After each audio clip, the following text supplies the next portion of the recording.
What is up guys, WOOO here back again with another Division 2 video, and in this one guys, I want to show you what I feel is the best skill build chess piece talents to utilise in the Division 2 title update 9.1 and moving forward. Again guys, yes, I'm going to showcase what I use and briefly explain why I'd use them. So guys, if you enjoy this video, you know what to do, thumbs doodle, that helps. It helps this video and the channel, of course it does. And yes, drop the WOOO bomb on the subscribe button. Ding that notification bell to be notified when I upload my shares. Well, guys, let's move this. Okay, guys, we're going to go and see Emma Richards at the recalibration station. Right, we're going to check out the recalibration library, and then we'll go to body armor and talents.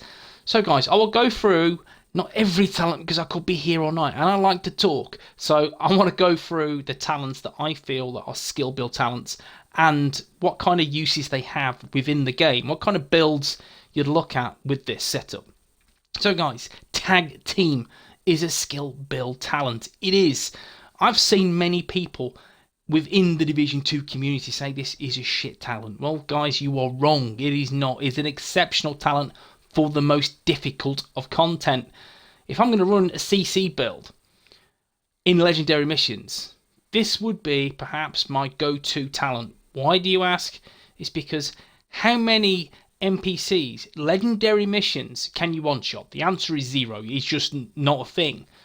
So what you want to do is keep spamming your CC skills, don't you? Again, the more NPCs are up with CC skills, what happens? Yes, guys, you guessed it.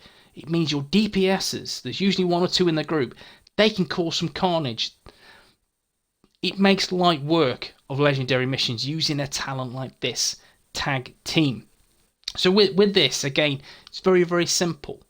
You just apply that damage to an NPC. The damage, you will see the NPC will be marked with a red skull. What you do, you just shoot that NPC. Shoot NPC, and again, that will, again, shave 6 seconds off the cooldown of the skill.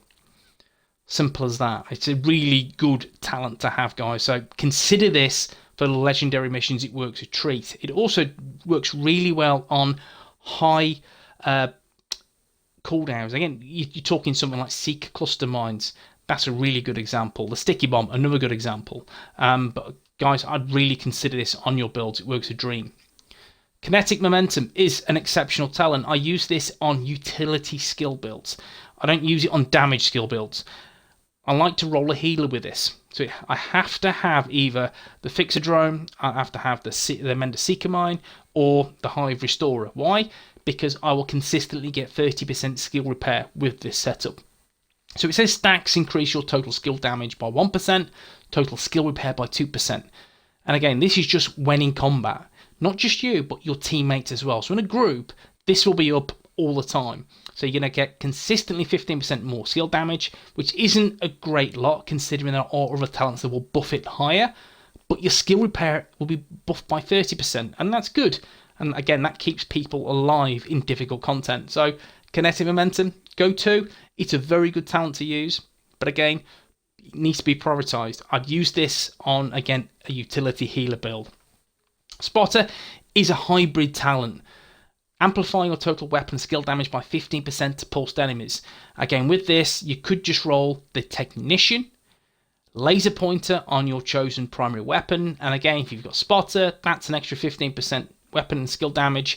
And then pair that with Combined Arms or Perfect Combined Arms. That's a total extra extra skill damage of 45%. So it's good, and it goes a long way on hybrids. So that's how I'd use this. I wouldn't use it on a skill build as such where I'm speccing to skill tiers. And this is all about using it for a hybrid. Skilled is good in some situations, in others it is not.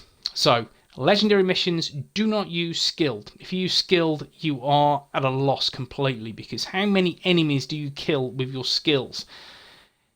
And the honest answer is, in legendary content, not a great deal. So by the time this will tick, again, it's a 25% chance it's a 1 in 4. So but the amount of enemies you will kind of one-shot, will you get your skill back? It's going to happen very minimal. So I would not use skilled in legendary content. In heroic content, it's okay at best. challenging content, then guys, yes, I would use this. I think it is perhaps best in slot for challenging content, because you could easily, with cluster seeker mines, just blow up 3 or 4 NPCs, and then to be honest, you've got skilled back, so you've got more cluster mines. Anything above challenging, yeah, it's situational. Explosive delivery is excellent.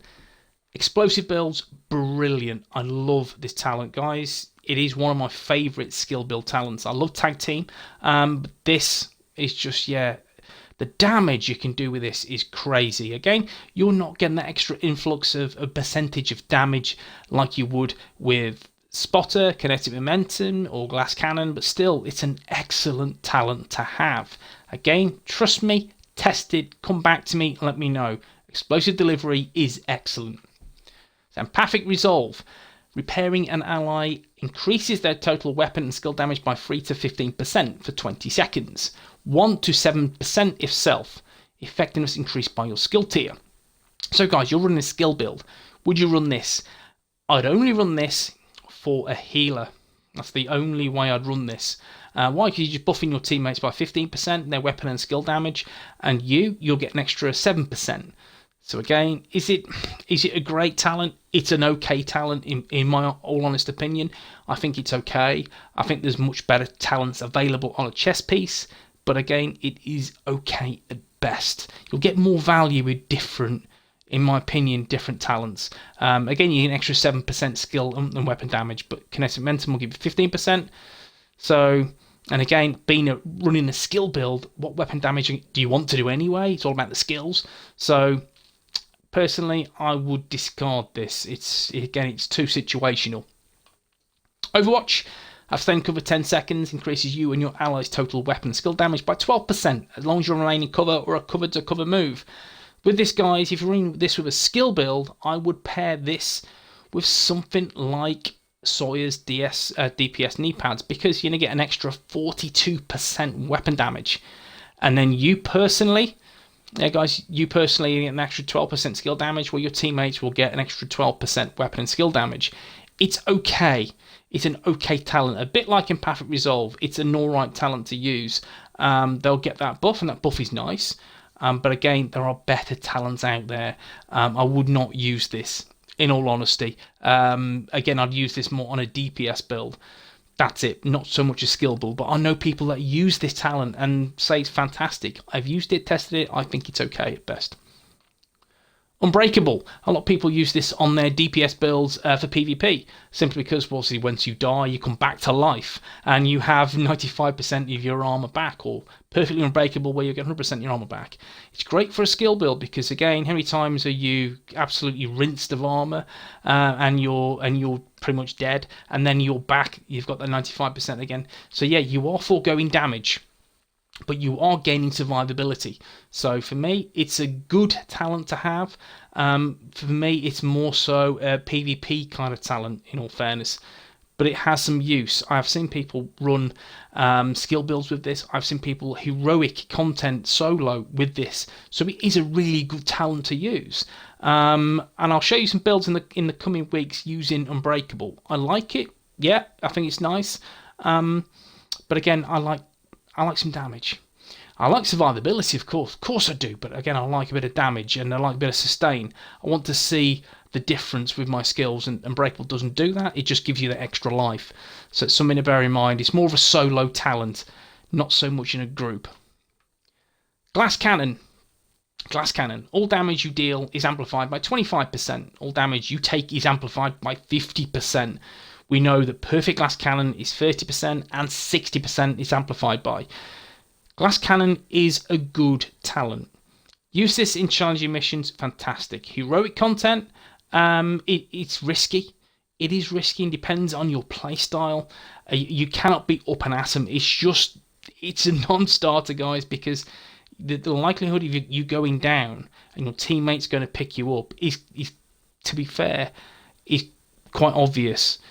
So for me, I would rather use a talent or utilize this talent more strategically than up and at 'em, because you can't face tank with this. 2 shots and you're dead. You are very, very squishy. This is the Reckless of the Division 2. Remember the Reckless chess piece from the Division 1. very similar indeed. With this, I like glass cannon. I really like it.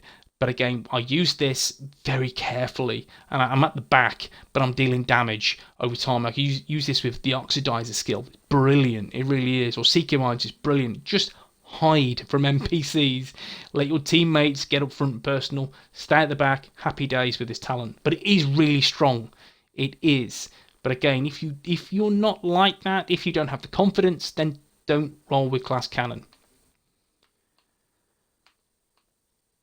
Trauma. Trauma is a very good, again, CC talent. When I say CC, I mean that crowd control. So with Trauma, it applies bleed to an enemy hit in the head. That's a 30-second cooldown. And applies bleed to an enemy hit in the chest. The cooldown is 30 seconds. So again, you can consistently keep these up. And that's a good trait to have. And again, with this, what you would need to do, or running with this, I would look at particular status effects and get status effects involved. And again, what I would look at it is creeping death. Trauma, creeping death backpack, happy days. That means you are consistently spamming the blind and the bleed. So every minute, that's what's going to happen. I really like this. It's a good CC talent to have.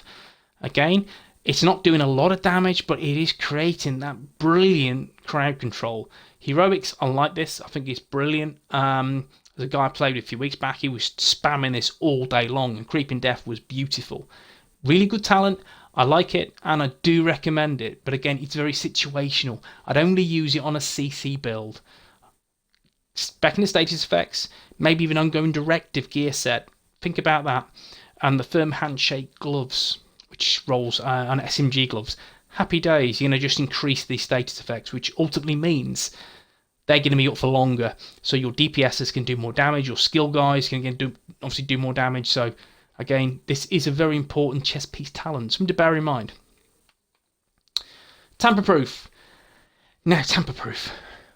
I was not sold on this initially because I'm a big Hardwired fan. And with Hardwired, you know, pre this new patch in TUA, it was very much, yes guys, very much Hardwired talent. And that was embedded in the skill gear set. So removing that and having it as a chess piece talent did annoy me. I was quite annoyed, but upon using it and utilizing it on certain builds, given status effects, the crowd control is exceptional. I've got a build thrown out next week that utilizes this talent and a skill you would not think I would use it with. Yeah, wait till next week, guys. You know, I can't do everything in one day, but it works a dream. It makes one particular skill, which nobody uses because it's shit, makes it viable. And again, I'll prove that next week. But tamper proof, I feel, is a sleeper chess piece talent. I'm all about CC. And especially in heroic and legendary content. That CC, again, what it's going to do is just going to give your DPS time and DPS. Ample chance to take them down. And tamper proof is a really, really good talent. So hive, turret, remote pulse. Again, I'll show you this next week, guys. And got a nice little build rolled up for this. But it works a dream on this setup. It is really, really nice. But tamper proof, again, situational. It's not go-to, it's not OP, it's a situational talent, and I would use this with status effects builds. And again, having this with your Hive Restorer right next to you, you know you get rushes, heroic, you get these freaking rushes. Once they're there, they are screwed. They are absolutely screwed, especially if you've got high status effects. They're there for an eternity. And at that time, you, your teammates, even if you've got no damage on your weapons, you will take them down because of how long they are shot for. Works really, really well. And it works really well. Think of the assault turret. And again, that used to be a go-to talent in the Division 1, and now, skill, Division 1. And now it's just kind of an okay skill. And with this, again, problem is the big heavies will come in and destroy the turret, but they can't because they will get shocked. And they'll come again to try and take it down, and then they will get shocked again. So, yeah, it works a dream. It really does. And I do recommend using this on certain builds, but I like tamper proof. I think it is an excellent go-to talent. Guys, this is it.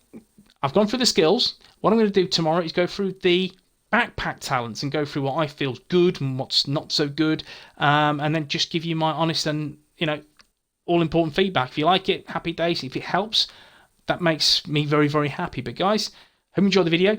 If you have, thumbs up, thumbs doodle. If you're not subscribed, woo bomb, sub button, and all that jazz, guys. I will see you in the next one. Peace.